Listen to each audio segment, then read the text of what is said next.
Switzerland historically avoided involvement in World War I. But what if she not only joined the conflict but won, becoming the most powerful country in the world? This video will focus on a very real scenario of how Switzerland could achieve this. First of all, Switzerland is known for its neutral position, which began in September 1515 after the defeat at the Battle of Marignano. The Swiss were so devastated that they decided to adopt neutrality to avoid similar catastrophes in the future. Previously, Switzerland was an expansionist power, aggressive like my cat, seizing every chair in the house. For Switzerland not to remain neutral, the Swiss must win the Battle of Marinero, and I believe this is quite possible. Let me explain. The battle took place on the 13th and 14th of September. As we know, the school year starts a bit earlier.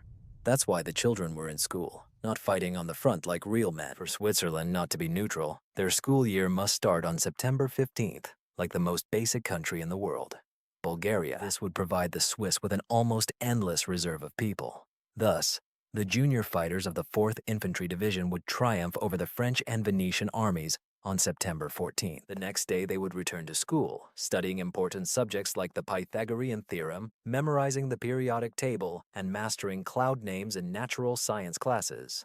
All of these are essential things that cannot be done without. Now Switzerland is no longer neutral and is ready to participate in the Great War. But I am sure you are already wondering, will rewriting history lead to consequences we cannot understand? Thus, the world becomes completely different, and World War I never happens. To this, I would reply, shut up. You know nothing about history. I graduated from the history department at McDonald's, so I know everything. Source: trust me, brother. From the year 1515, the year 1914 quickly approaches, and everything unfolds as it did in history, like the residents of Strasbourg dancing wildly in 1518. Polish Bonaparte organizes a rabbit hunt in 1807, where the strongest army in the world at that time was pursued by a few rabbits and forced to retreat. Then in 1859, the Pig War occurs between the United States and Great Britain. And in 1914, someone will make a mistake by visiting the Balkans. A fate I wouldn't wish even on my worst enemy. In general, if you are not aware, the Austrian went to Boston, which was a big mistake. The Serbs were very offended by this, as usually it is the Balkans who travel to Austria and Germany, not the other way around. The Serbs feared that wealthy Austrian tourists would exploit the Balkans. Therefore, they decided to send assassins to deal with Franz Ferdinand and show the world that new ideas and prosperity are not welcome in the Balkans. Some tourists became the future king of Austria-Hungary, a country whose name sounds like two different countries, but in reality, it is two different countries, within which there are many other countries. By the end of the decade, Austria-Hungary transformed from one country sounding like two into 0 countries. It seems that Austria-Hungary has lost everything. In general, Archduke Franz Ferdinand and the Hungarian tourists who died in Sarajevo were the reason the Austrians accused the Serbian government of insufficient friendliness. Therefore, the Austrians sent a list of demands to the Serbian government, which included the unacceptable demand for Austrian police to investigate the murder of an Austrian tourist. If you are not familiar with the Balkans, this was a significant and unacceptable step. No one will allow foreign police to operate on their territory. Otherwise, they might arrest all the guilty and criminals, which is almost all politicians. Thus, Serbia understood that it could not do this. As in the Balkans, the police could be bribed for 20 euros to turn a blind eye to everything except the Austrians. Therefore, Serbia was forced to reject the ultimatum, and Austria-Hungary declared war. The houses were allies of Germany and Italy, but Italy, remaining true to its policy, decided not to participate in the war, while Germany, on the contrary, decided to go on the offensive and declared war on France and Russia. The Germans aimed to quickly defeat France before Russia could prepare for war. Germany devised a plan and attacked Belgium and Liechtenstein to bypass the French defenses. Liechtenstein, rewriting history. You seem to know nothing about geography. Be quiet. I know what I'm talking about. Germany was preparing to attack Liechtenstein in its alternate history, which would greatly anger Switzerland. Thus, the Swiss began mobilization, preparing for total war, fearing that their independence would soon be violated as well. Germany successfully acted against France but was halted near Paris. The Germans were in a panic, knowing that if Paris fell, France would follow, as it had in the Franco-Persian War or World War II. But rewriting history, World War II only happened afterward. Germany understood that they needed to make one last effort to pull France out of the war, and if successful, they would surely win the entire conflict.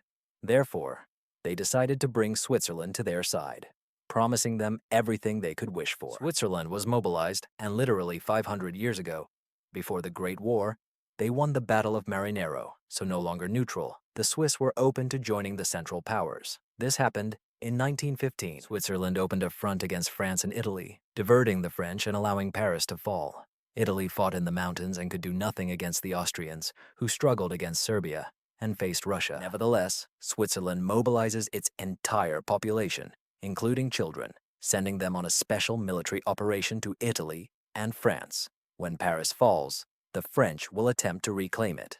But with superior Swiss forces on the side of the Central Powers, this will be nearly impossible. Thus, France will have to do what it does best and simply surrender, leaving the war, while its allies, Britain, Russia, and Italy, will have to pay for it. Italy is now isolated, and now the full might of Switzerland, Austria, and Germany will descend upon the Alpine monarchy, which failed to conquer Ethiopia many years ago. I would say that Switzerland will definitely maintain the balance of power and break through the Alps again. They will reach Austria and South Tyrol, where the beautiful city of Ria Delgard is located, which I visited last year. Look at these mountains. I'm sure the Swiss offensive will be successful. After all, they are a mountain nation, right? Italy is currently in flight, and the Italian economy seems to be experiencing even more difficult times than in the year 2025. At this pace, Italy is close to a real crisis, especially the south, which I believe will strive for rebellion to join the Balkan Peninsula for an improved standard of living. The infrastructure and immigration in these regions are almost the same as in southern Italy and the Balkans. Do you know who else is in crisis? Portugal. They will also join the Central Powers. Everyone wants to be in the Balkans, seeing how successfully the Balkan countries fight each other and suppress people with different views. Anyway, let's talk about Russia. In 1917, they will have to surrender and become communists. Eventually, Italy will be on its last breath and also forced to surrender. Thus, the British will be left alone and, realizing that there is no hope for victory, will also ask for peace. Switzerland completely changed the course of the war and managed to become part of the victorious Central Powers. In the peace treaty, everything will proceed differently than in our history. We will see the standard scenario of the victory of the Central Powers, but Switzerland will also significantly expand. First of all, as I mentioned, Germany desperately needed to capture Paris and win the war. Therefore, they had to make some concessions to the Swiss to win them over. This was achieved by Germany promising to give Switzerland all of southern Germany, while Austria promised to hand over the Tyrol to Switzerland, including the beautiful city of Riva.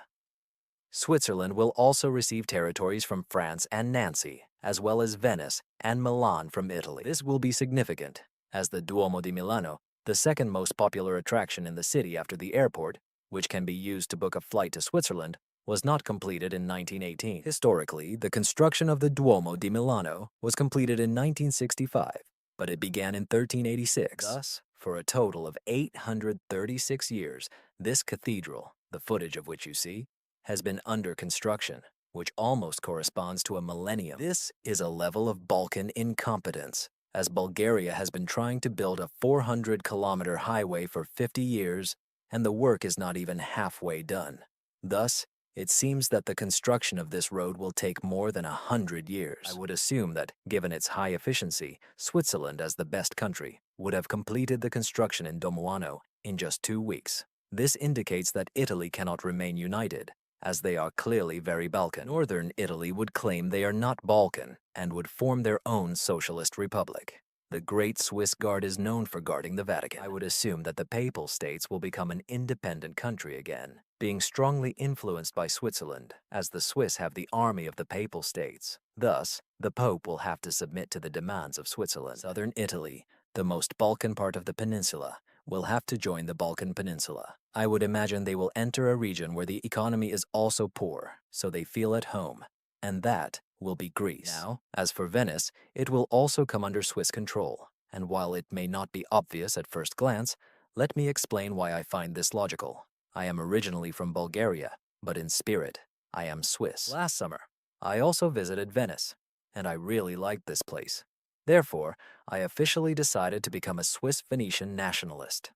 In this alternative history, my wildest dreams will come true. This country will be called Switzerland Venice, creating the very misty charm they made, and will become a titan in the center of Europe, with the Pope on its side, influencing other Catholic countries to support Switzerland and Venice. World War I has ended. But, as you know from our history, after the Great War comes another important war, known as the War with the Emu. Of course, I'm joking, but you know that soon after the war meant to end all wars, the Second World War will occur. But before that happens, I want to explore the interwar period. In 1925, a truly important event occurred. Victor Vick, who managed to sell the Eiffel Tower twice.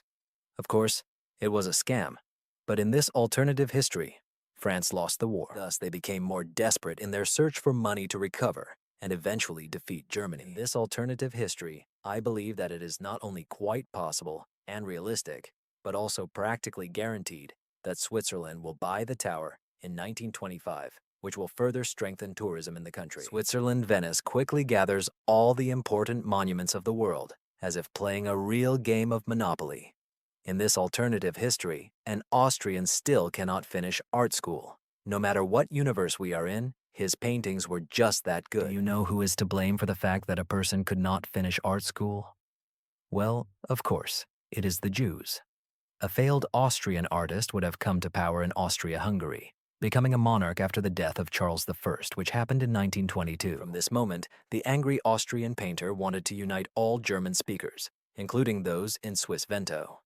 This Austrian artist would carry out reforms in Austria-Hungary, granting autonomy to those peoples he disliked, namely the Slavs of the empire. The first thing the Austrian artist would do in 1934 would be an invasion of Poland. I understand that this may seem unrealistic, that this person could actually attack Poland, but I am trying to create a plausible scenario, so trust me, he would definitely do it. I have no proof, but I just feel it. So Austria annexes Poland, and Germany does not like it at all. The Austrian artist does not want to shed German blood, considering Austrians and Germans to be one people. Therefore, instead of fighting, two countries unite in an event called Angelus, creating this giant alliance. An Austrian artist dreams of invading the Soviet Union in 1939, as the Soviets are everything he hated. They are communists and Slavs. Worse than that you can't imagine. Of course, the Austrian artist wants to unite German speakers, but his goal can only be achieved after the problem with the Soviet Union is resolved. The Swiss Vento is too strong to handle immediately. The Third Reich, also known as Third Time's a Charm, invades the Soviet Union, securing its eastern border and planning to annex territory for a harmless project called Lens Reich, where they will resettle Germans in the region and attempt to convert the local population, eliminating anyone who disagrees. Essentially, this is colonization, but in a German way. The Soviet Union will lose a lot of territory. Therefore, France and Britain enter this war to prevent German domination over the world. The French act as expected. Paris is immediately captured, and France surrenders. But there is a big difference compared to our story. This time, Switzerland owns both the Eiffel Tower and the land around it, so this image will never be made. Or will it? The Austrian artist could still take this photo to threaten Vento and show them his true intentions. At this moment, Switzerland is panicking, risking the loss of the Eiffel Tower, the most important metal monument after the Titanic. Switzerland declares war on Germany and Austria-Hungary to protect the Eiffel Tower, which they built in 1925. Realism was invented in 1879, people in 1878. As you know, Germany in our history was in World War II, but this time Italy is not on their side. They have no real allies, and minorities in Europe are trying to declare independence, while the Soviet Union begins a counterattack. The United Kingdom and the United States begin the liberation of France. As a result, a race for Berlin, or perhaps Vienna, ensues, and in the chaos, Switzerland overtakes everyone, capturing the city. An artist, realizing he was unfortunate to be born in Switzerland and believing in an afterlife, sends himself to Valhalla to try again in another life. Germany strives to become an independent country, while Czechoslovakia and Romania are likely to join the war to reclaim Transylvania. After the war, the borders will look very similar to ours, except that there is absolutely nothing in common between them. France returns its lands, as in our history, while the Soviet Union truly liberates Eastern Europe, establishing historical puppet regimes in the region. The question of what to do with Germany arises, and although initially the country is divided into control zones, the great powers agree that this is not a permanent solution. Now, you might expect me to hand over all these lands to Switzerland, but this time, I want to be original. And you know what? Yes, I will do just that. A wonderful idea. Now Switzerland will become a buffer between the West and the East, thereby keeping the Cold War under control. Thanks to Switzerland, world peace will reign. However, communism does not last forever. The Soviet Union and its sphere of influence will collapse, paving the way for the independence of the Eastern Bloc and many Eastern European countries. As you may know, Yugoslavia in our history experienced a brutal civil war after the fall of communism. This will happen in this timeline, but with a slight difference. Many who suffered from the Yugoslav wars decide to move to Switzerland, especially Albanians from Kosovo and Bosnians. This time, Switzerland actually borders Yugoslavia, making immigration for Yugoslavs much easier. Soon after, the entire population of Yugoslavia will leave the country, and there will be no people left to conduct a civil war. Yugoslavia will simply become a Swiss client state, bringing stability to the Balkans. Now, being a Bulgarian in the year 2025, I will take advantage of this situation and cross the border to reach Vukarna in the canton of Tino, as I consider this place the best on earth. Here are some shots I took when I was there. This is a realistic scenario.